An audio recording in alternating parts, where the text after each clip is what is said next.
Good evening and welcome to NTD News. I'm Damar in for Stefania. Here are today's top stories. Good news for House Republican leader Kevin McCarthy today as he inches closer to getting the votes to become the next Speaker of the House. It's been 2 years since the January 6th Capitol breach, and public opinion about it hasn't really changed. We review what the polls show. Monetary donations toward political causes. Newly disclosed documents indicate that philanthropist George Soros donated much more money than previously known. Updates from a man who refused to leave a Loudoun County School Board meeting. 18 months ago, he was convicted of trespassing. An appeals court now says he had a right to be there. And Buffalo Bills safety Damar Hamlin made a surprise call to his teammates today. Meanwhile, the league now seeks a possible neutral site to play the AFC title game.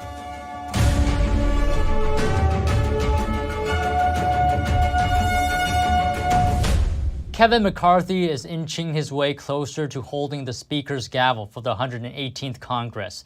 It could be as early as tonight. He's won over most of the 20 members who've opposed him all week, but there's still more work to do to gain the last few votes needed. And now joining us live is Melina Weisskopf from Capitol Hill. Now, Melina, tell us what's changed from yesterday with regards to those opposing McCarthy.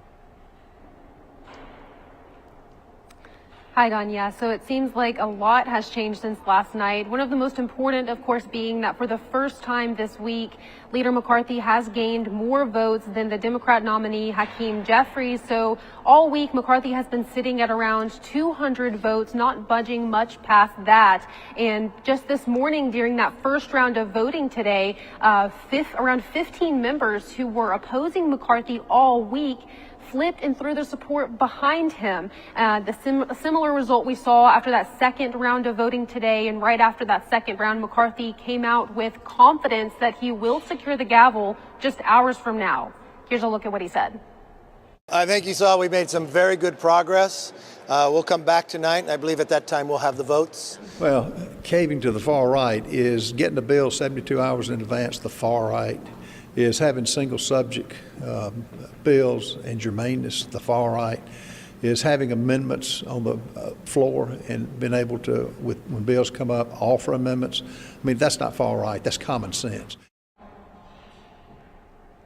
So that was a conversation I had with Representative Ralph Norman just moments ago, kind of pushing back against that argument that by McCarthy making agreements with the group of those 20 members who were opposing him, he was essentially caving to the far right. Now, Ralph Norman has been one of those members in those negotiation talks all week. So he has been pushing for a number of these rules changes. And how did we get here? How did they come to this framework of an agreement? Well, this has been an ongoing effort from Ralph Norman and from all the other 20 members who have been opposing McCarthy, well, most of the other members who have been opposing McCarthy. They wanted to do a number of things with regards to rules changes, such as restoring the motion to vacate the chair to its original status, meaning that the Speaker is held more accountable by every single member. There's also now some agreement with how to handle budget issues. That's also been one argument from this group of 20. I believe that you're seeing on the screen right now. So they all say they have now a framework for how to move forward here, and that they trust that McCarthy will be held accountable to this framework. After that group, flipped their votes today, they came out and explained to reporters exactly why they flipped their votes. One of those reasons being that they believe that, this has shown the American people what a true deliberative process looks like.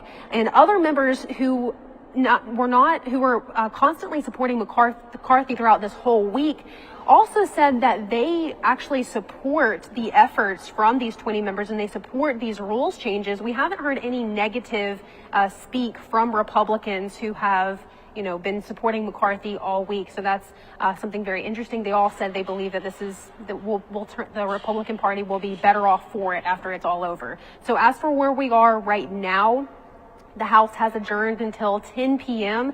That group of Republicans who originally opposed McCarthy but just today flipped their vote to support McCarthy are now working to flip those last few votes, those 6 holdout votes that right now is holding back, with holding back McCarthy's ability to gain the gavel. They're now working to try to change some of their minds and hopefully secure that position for him later this evening. So they will come back at 10, and we will know more by that time. Don, we'll toss it back to you. All right, thanks for the updates, Melina. And Elon Musk also weighed in on the race for House Speaker. He tweeted his support for McCarthy yesterday, asking, quote, "If not McCarthy, then seriously, who?" And also today marks the 2-year anniversary of the January 6th Capitol breach. President Biden handed out medals to election officials and police officers, calling them heroes. NTD's Iris Tao has more. Marking the second anniversary of the January 6th Capitol breach. On January the 6th, our democracy was attacked. President Biden holds a ceremony at the White House, honoring members of the Capitol Police who defended the building on that day. You held the line that day, and what was on the line was our democracy. For the first time in his presidency, Biden presents the Presidential Citizens Medals. Today, 12 individuals, including officers and election workers, were given the award. America is a land of laws and not chaos, and history will remember your names. Over the past 2 years, Biden has often used the events of January 6 to target what he calls MAGA Republicans. He also made it a central political theme ahead of the midterms. Democracy is in the ballot for all of us. The House January 6 committee, which is now disbanded, largely blamed former President Trump for inciting what happened on January 6. The House Republicans released its own January 6 report in December, suggesting, quote, leadership and law enforcement failures within the U.S. Capitol left the complex vulnerable. Reporting from the White House, Iris Tao, NTD News. In his speech, Biden also linked the death of Capitol Police Officer William Evans to, quote, threats by these sick insurrectionists. But Evans was killed 3 months after the breach by a man who rammed a car into him. The suspect was a self-described supporter of the Nation of Islam, a controversial black nationalist movement. Media reports show no clear link between the suspect and the events of January 6. During the past year, Quinnipiac University conducted a series of polls probing feelings about January 6. One question was whether or not former President Trump committed any crimes related to the event. NTD's Arlene Richards brings us the results.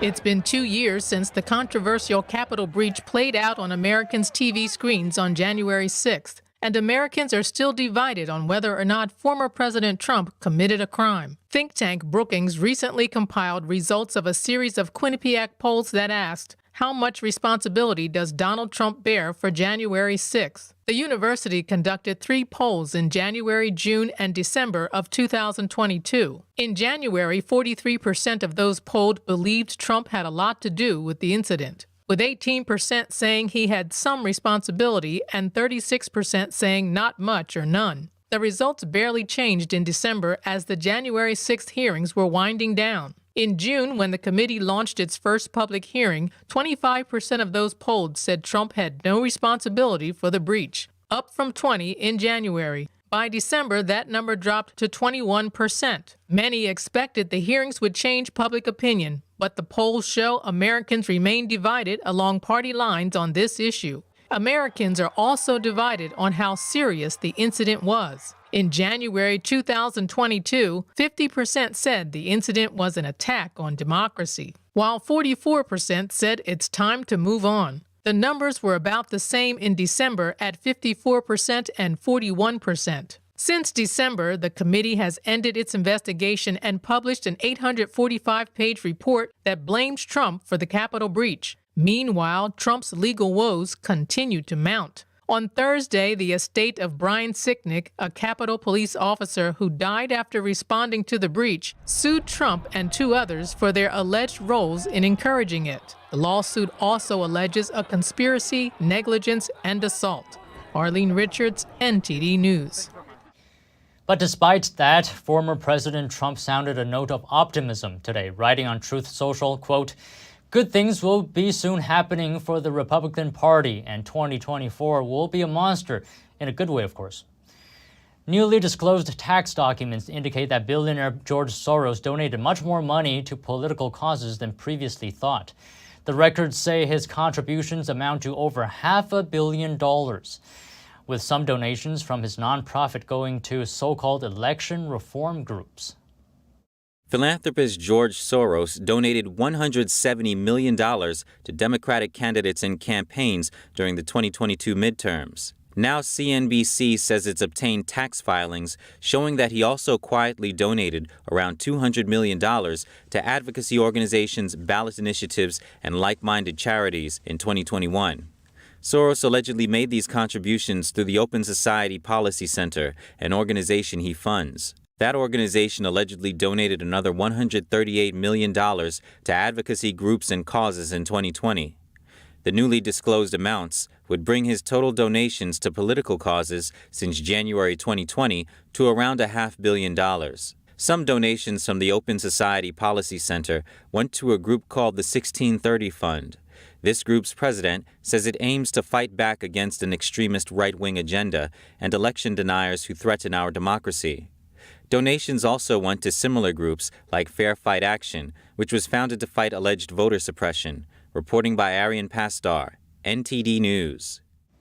And now turning to the jobs market, the U.S. economy added 223,000 jobs in December, according to the Bureau of Labor Statistics. The leisure and hospitality sector added the most jobs, followed by healthcare and construction. The unemployment rate also fell to 3.5% last month, matching its lowest level in 50 years. Workers as well got somewhat of a pay raise over the month. Hourly average earnings increased 0.3% for the month. However, wage growth slowed year over year. Also, more people entered into the workforce. The labor force participation rate ticked up 0.1%. In total, the economy added nearly 4.5 million jobs in all of 2022. It was the second best year for the labor market in over 60 years. And over to California, the storm on Thursday knocked down structures and flooded roads. In one Bay Area city, a family had to relocate after a tree crushed their home. Wind and rain brought down trees on this apartment complex in the East Bay city of Oakland. Victoria James said she thought it was an earthquake at first. I was in the kitchen getting ready to start dinner. Everything shook and went black. Like the whole unit just like shook. I thought it was an earthquake. So I ran to the back with the kids. We all met in the hallway. And then I was like waiting for aftershock because I really thought it was an earthquake. My neighbor started screaming for me to come out, and I looked out the window and saw the tree in front of my daughter's window right there. So it was a live wire from PG&E. So he said, just come out, get you and the kids out. So we just left what we had on our back and left. But there's big holes in the ceiling, like in my bedroom, the living room, and the kitchen for sure. I saw that tree trunks came into the apartment. So it's flooded in there right now. It's definitely flooded.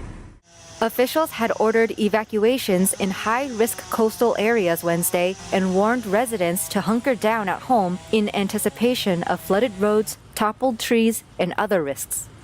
I mean, I broke down. You know, I tried to stay strong around the kids because I don't want them to see me upset, but it's hard. I mean, we don't have anything but what's on our back. Like, kids don't have shoes on or nothing. So, you know, food is in the house. It's hard. The storm is the latest of 3 atmospheric river storms in the last week to reach the drought-stricken state. It dumped rain in parts of the San Francisco Bay Area where the region had been under flood warnings. In Southern California, forecasters said the storm should peak Thursday. Santa Barbara and Ventura counties are likely to see the most rain. According to PowerOutage.us, more than 180,000 homes and businesses were without power in California early Thursday. Officials say the storms won't be enough to officially end the state's ongoing drought, now entering its 4th year. Atmospheric rivers, named by researchers in the 1990s, occur globally but are especially significant on the U.S. West Coast. According to the National Oceanic and Atmospheric Administration, these storms make up 30 to 50% of annual precipitation. And what became of the man who was convicted of trespassing at a Virginia school board meeting? NTD's Arlene Richards caught up with him, and he's celebrating what he calls a victory for free speech as his conviction is overturned. This is This is an unlawful arrest. I have a First Amendment right. In this footage posted by Reuters correspondent Gabriella Border, John Tigges, a resident of Loudoun County, became the face of a heated school board meeting. Hundreds of parents turned out to complain about the school's transgender policy, which they blamed for the sexual assault of a female student. The superintendent ended the public comment session early and called the sheriff for assistance. Tigges refused to leave. He was convicted for trespassing. I understand that there was a hearing recently in which you were found not guilty for trespassing. Can you tell me a little bit about that?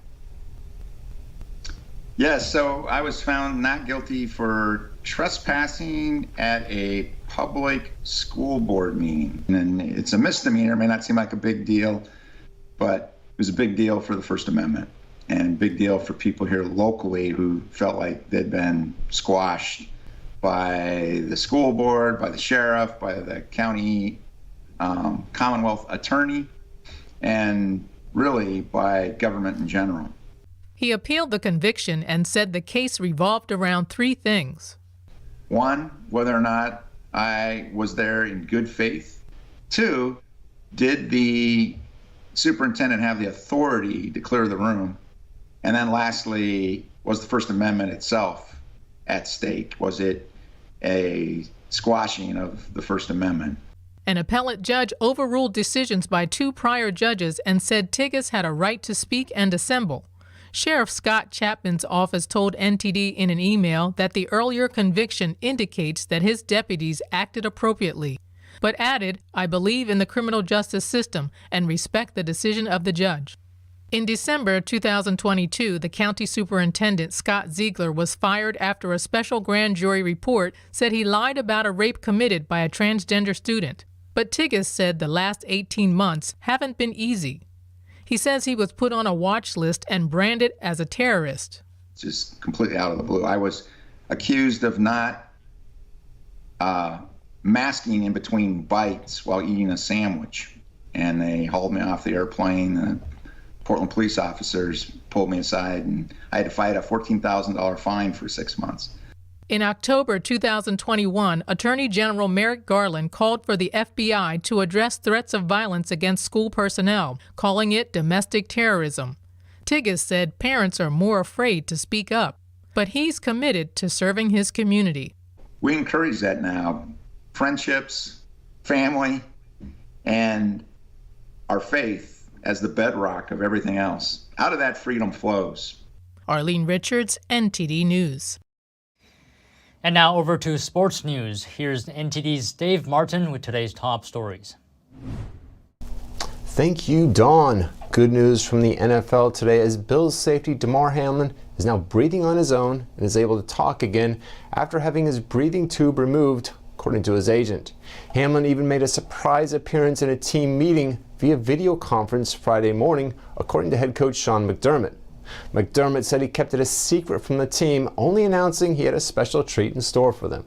The 24-year-old Hamlin was still listed in critical condition, though, Thursday, while in the ICU just 3 days after going into cardiac arrest and being resuscitated on the field against the Bengals.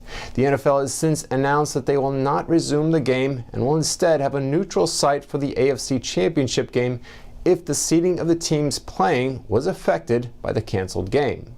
Now, essentially, this impacts not only the Bills and Bengals, but also the Chiefs and Ravens. The Chiefs because they're currently the top seed, but could have lost the top spot to the winner of the Bills-Bengals game, and the Ravens because they could have won the division over Cincinnati if they beat them on Sunday. So if the Chiefs and Bills both win or tie this weekend and then meet in the title game, it'll be at a neutral site. They would also be at a neutral site if they both lose, but Baltimore beats or ties the Bengals on Sunday. If the Chiefs and Bills both lose and Cincinnati wins, then a Chiefs-Bills or Chiefs-Bengals matchup would also be at a neutral site, which has yet to be chosen. And for your sports viewing schedule tonight, the NBA has 11 games planned, featuring the West-leading Denver Nuggets hosting the Cleveland Cavs. And finally, for you hockey fans, the NHL has 6 games on tap, including the 3-time defending East champion Tampa Bay Lightning playing at the Winnipeg Jets. And that's it for your sports news today. Back to you, Dawn. Thanks, Dave. And coming up, dozens of people are dead after the arrest of a drug lord in Mexico. Shootouts erupted throughout the state after the manhunt.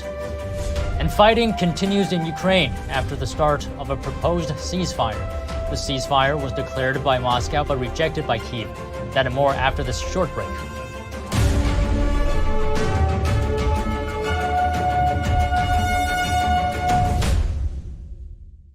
Hello, I'm Mike Lindell, and I want to thank each and every one of you for your support by bringing you the pillow that started it all. Get my standard My Pillow, regularly $49.98, now only $19.98 with your promo code. Just like all of you, I've tried every pillow out there and none of them worked. That's why I invented My Pillow. My patented fill adjusts to your exact individual needs, helps keep your neck aligned, and it holds its shape all night long, regardless of your sleep position. So you get the best sleep of your life. Because it works, we've sold over 70 million My Pillows, and now I'm bringing them to you for the lowest price ever.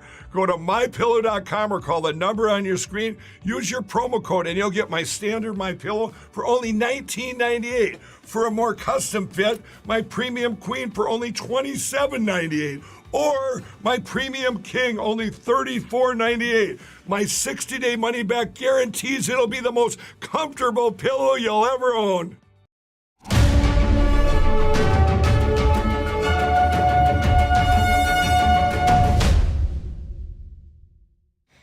Turning now to international news. Dozens of people are dead after authorities arrested a cartel boss in Mexico. Shootings erupted across the region after law enforcement hunted down the son of drug lord El Chapo.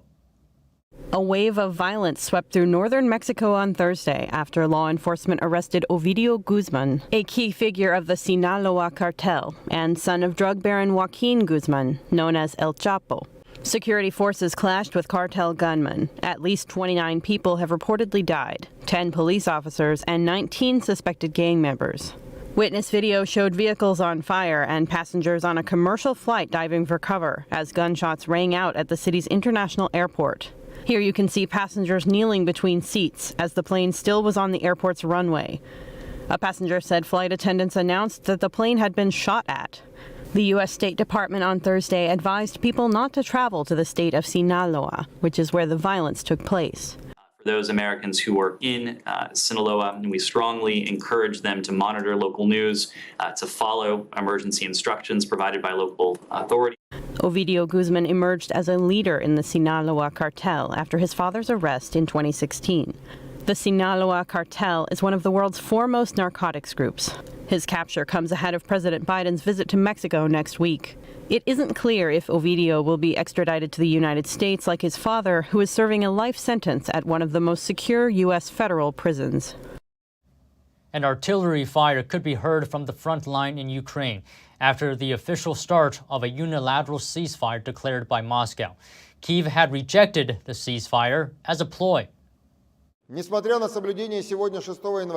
The Russian Defense Ministry on Friday accused the Ukrainian army of shelling Russian positions in Ukraine, despite Moscow's unilateral ceasefire. A Defense Ministry spokesperson said Russian troops had returned the fire. In a surprise last-minute announcement on Thursday, Russian President Putin ordered his troops to observe a 2-day ceasefire from Friday to run through the Russian Orthodox Christmas Eve and Christmas Day. The Kremlin said Putin had responded to a request from the head of the Russian Orthodox Church. One witness in the Russian-occupied regional capital Donetsk, close to the front, described outgoing artillery fired from pro-Russian positions on the city's outskirts after the truce was meant to take effect.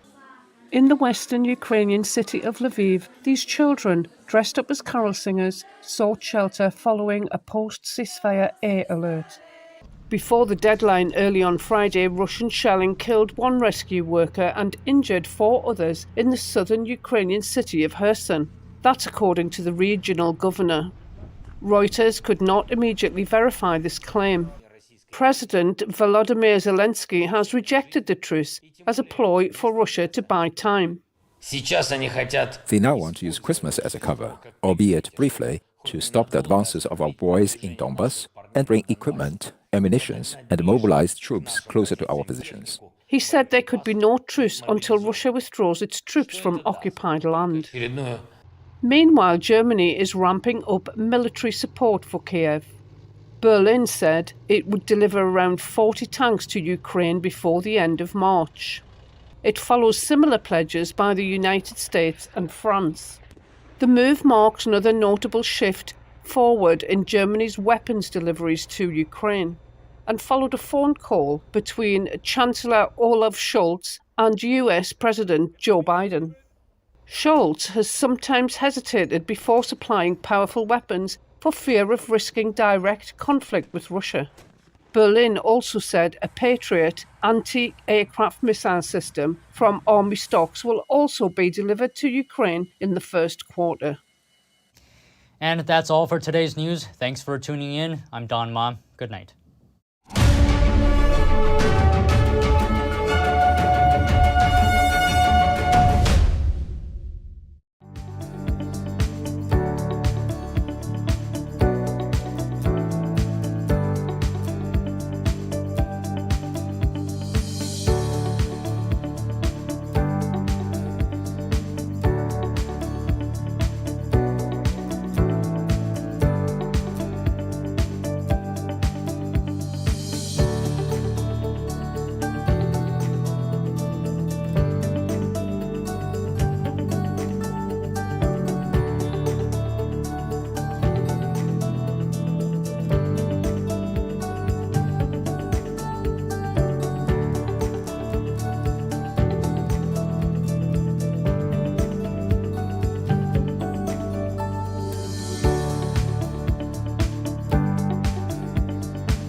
Thanks for watching us on YouTube. Did you know YouTube only keeps selective videos on its platform? So if you want to make sure you get the full picture, just subscribe to our newsletter. Go to newsletter.ntd.com and sign up. It's free.